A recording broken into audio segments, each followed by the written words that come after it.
Hey there, I'm Phillip M. Bailey, host of States of America with USA Today, and welcome to our coverage of the first presidential debate of the 2020 general election. You are currently watching a pre-debate show that we taped earlier in the day with some guests from around the USA Today newsroom who will be covering the debate live. Unlike the primary debates that you've already seen this election cycle, the general election debates are sponsored by an independent, nonpartisan group known as the Commission on Presidential Debates.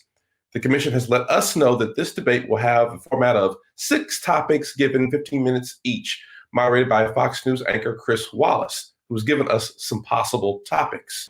To discuss the debate, I'm joined by Courtney Subramanian, White House reporter for USA Today, Rich Wolf, Supreme Court reporter for USA Today, and Matt LeClaire, a national news planner for USA Today. Folks, how are you? Great. Thank you. Let's get right into it. We're going to first begin with Richard Wolf, Supreme Court reporter for USA Today, to talk about the Supreme Court's role in tonight's debate. Rich, how are you? I'm good, Philip. How are you? Pretty good, man. So President Trump nominated Amy Coney Barrett on Saturday, about a week or so after Ruth Bader Ginsburg has died. She is certainly a conservative darling. I've seen a lot of conservative-minded folks across the country support this nomination. Rich, first let me ask, is she controversial, or is it simply because we're having this nomination process less than 40 days before the presidential election is what makes it controversial? Well, the answer is both. Let me take those in opposite order. The biggest outrage from the Democrats' point of view, from the point of view of liberal interest groups, is the sort of hypocrisy, or at least what appears to be the hypocrisy of Mitch McConnell and the Republicans in blocking Barack Obama's effort to do something very similar to this, name a liberal justice to replace conservative Justice Antonin Scalia 4 years ago. Scalia died in February, and McConnell said, too late, this is the last year of a presidency, we're not going to even give him a hearing. And that lasted until Trump was elected and appointed Neil Gorsuch instead. So that was the rule back then. The rule now appears to be that even though it's September and this nomination and confirmation could probably take right up until days before Election Day, that it's gung-ho because the Republicans control the Senate and the White House. So that's the main reason for it being controversial. That said, Amy Coney Barrett is two things. One, superbly qualified and talented. Two, superbly conservative. And so the right wing is pleased. She's going to be difficult to bash in Senate Judiciary Committee hearings. She's qualified for this position. Everything that we've been able to pick up from talking to people who know her is she is absolutely brilliant, top-notch, smartest in her law school class, smartest clerk to serve on the Supreme Court during the time that she was clerking there, professor of the year 3 times at Notre Dame. The only knock, perhaps, besides from the Democrats' point of view, her extreme, apparently, conservatism, is that she's only been a circuit court judge for a few years. So it's not the lengthiest tenure, but she is, a perfect nominee, particularly a woman replacing a woman, for the Republican Party, and they are gung-ho for her. I think Republicans have already branded her ACB, right? Notorious ACB, to replace notorious RBG. This, to me, Rich, is where Joe Biden, I think, will have to be his most aggressive, right? I mean, he's going to have to call out what you hear Democrats often saying on social media about the hypocrisy or the stolen seat from Barack Obama. Is this an element of the debate where Biden is going to have to be the most aggressive and the most telling here? Democrats? You would expect, based on what I said a moment ago about the apparent hypocrisy between what happened in 2016 and what's happening now, that he would bring that up. The problem is it's a little bit complicated for people to understand. And if you make a misstep as you're describing who controlled what branch of government when, it can be a little difficult for people to grasp. I think it is a huge issue, and the polls show a majority of folks are saying we should wait until after the election. The next president, whoever it is, Trump or Biden, should get to make this nomination. I would expect him to bring this up. But what apparently is the Democrats' latest strategy on Amy Coney Barrett, because she is so personally difficult to criticize, is they're going to focus on healthcare. That seems a little simplistic to just focus on that. There's any number of things you could focus on beyond the process. You could focus on abortion. You could focus on the administrative state. You could focus on LGBT. But they seem to think that the Affordable Care Act is their method of making this an unpopular nomination. She was critical of Chief Justice Roberts' opinion in NFIB in 2012. She has criticized it since then. Roberts, as you know, said that the mandate in the Affordable Care Act is a tax and therefore is constitutional. That tax has since been eliminated. A case is coming to the Supreme Court in November. She could very well be sitting on the case then. There is a threat to the Affordable Care Act. However real that threat is debatable. So Biden apparently is going to focus on the healthcare issue in particular when it comes to Amy Coney Barrett, but I think there are several ways that he could get at that. Is there anything the Democrats can do here, Rich? I mean, one thing I noticed the Democrats might stay away from is any reference again to Roe v. Wade, because then that turns into a conversation about Judge Barrett's religion, which Republicans have already said that Democrats are going to attack her Catholicism. Is that something you think will insert itself either in the debates, certainly in the confirmation hearings? You know, the Democrats are steering clear of her religion. They focused on it 3 years ago when she was a nominee for the Seventh Circuit Appeals Court. There was this famous dialogue at the Senate Judiciary Committee where Dianne Feinstein, the ranking Democrat, said something like the dogma is alive and well in you. And that backfired on the Democrats. So they are saying we're not making an issue of her religion. That hasn't stopped the Republicans and the president from saying they're making an issue of her religion. So really, when it comes to her religion, her Catholicism, that seems to be the debate. One side saying you're making an issue and the other side steering clear of that very issue. You could focus on abortion, but I think the Democrats don't want to make abortion the focus of this debate. Or the focus of the overall nomination confirmation process. Well, Rich Wolf, our Supreme Court reporter, our Supreme Court reporter. Thanks for joining us. Thanks, Phil. You are watching USA Today's coverage of the first presidential debate. The debate begins just after 9 p.m. Thank you for tuning in. We are discussing some possible debate topics with USA Today reporters, and joining me to discuss a big news item of the week, the New York Times reporting on Trump's taxes, is White House correspondent Courtney Subramanian.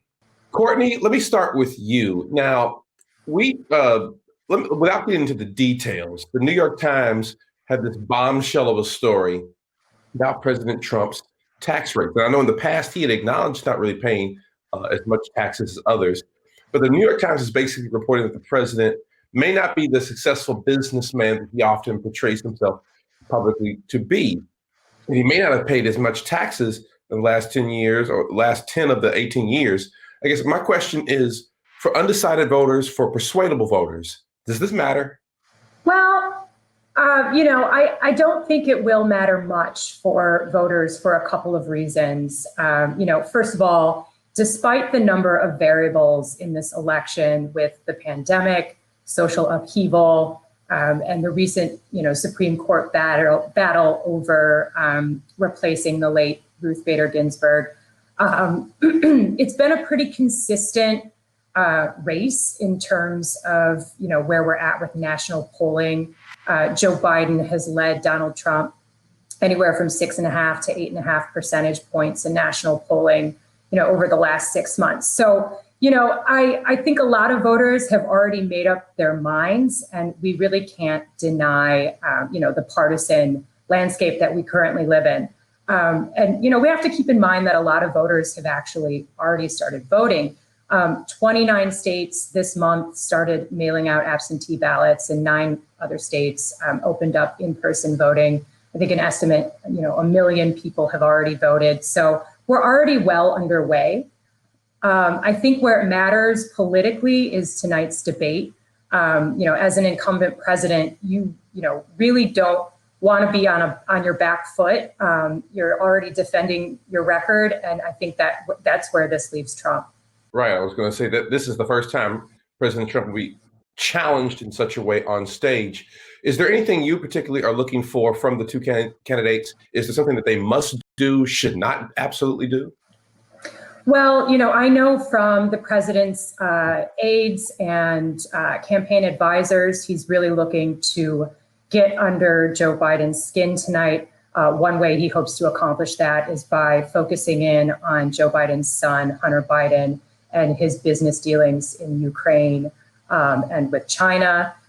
We know from previous events where Hunter Biden has come up, it can get under Joe Biden's skin. So he would do well to sort of keep his cool. You know, the one thing he really has to do is sort of walk this line where he can, you know, show he can stand up to Trump. He said recently, you know, I know how to stand up to bullies. So to show that strength that Trump will try to be, you know, projecting at tonight's debate, but also portray himself as this sort of steady hand, this even-keeled, tempered candidate who's, you know, a better alternative to a president who really thrives on chaos. I am also interested to see how he brings up the tax return story tonight. It will be the first time we hear from Joe Biden exactly what he thinks of the story. And I say that because his campaign has already seized on the messaging. You know, they have already released a video pointing out that, you know, Trump paid less taxes than a lot of the blue collar families that he claims to champion. Right. Well, Courtney Subramanian, White House reporter for USA Today, thank you for joining us. Thank you. You are watching USA Today's coverage of the first presidential debate. The debate begins just after 9 p.m., so thanks for tuning in. USA Today is leading an effort to provide context and fact-checking in real time to debate viewers. To discuss this is our live fact-check reporter, Matt LeClaire. Matt, how are you? Hey, good. Excited. How are you doing? Excited about tonight, right? I am. Let me ask you, just from a media standpoint, for folks who may not understand, how difficult is your job to live fact-check two candidates who are going to be literally blurting out these words in real time? How do you keep up with that? Well, I mean, to be honest, this is really going to be an extraordinary debate in what has been an extraordinary year. I mean, as you mentioned, all of these critical topics that we're trying to cover tonight: COVID, racial justice and protests in American cities, Supreme Court, the economy, the integrity of our elections. You know, it's a lot for 90 minutes, and you know, you could really spend 90 minutes debating each of these. So, you know, it's going to be a challenge, but you know, never before has it been as important as it is now for us as a news organization to provide our readers and our viewers with facts, and that's what we intend to do tonight. We're calling it live checking, and as you are watching the debate here at USA Today or on one of our more than 200 network news sites across the country or on social media, you'll see real-time facts and context appear in the live stream, and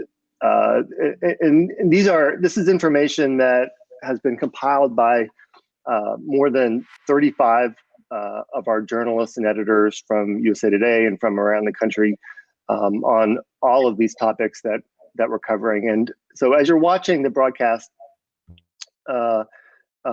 we will be we'll be providing this information in real time, doing our best to keep up with what will most likely be a lot of just a lot. Well, let me ask, as far as how do you decide which issues or which comments from the two candidates to pick out and pull out and sort of accentuate for voters? Is it one that the public is reacting to a whole lot? I mean, some of this stuff can get really, really dense, right? Legalese, government, and all the in-betweens. How do you decide which issues and which comments and reactions from the candidates to pick out and fact check? Yeah, that's a good question. You know, and really, you know, what we're going to be striving for is to really provide our viewers with the most critical information.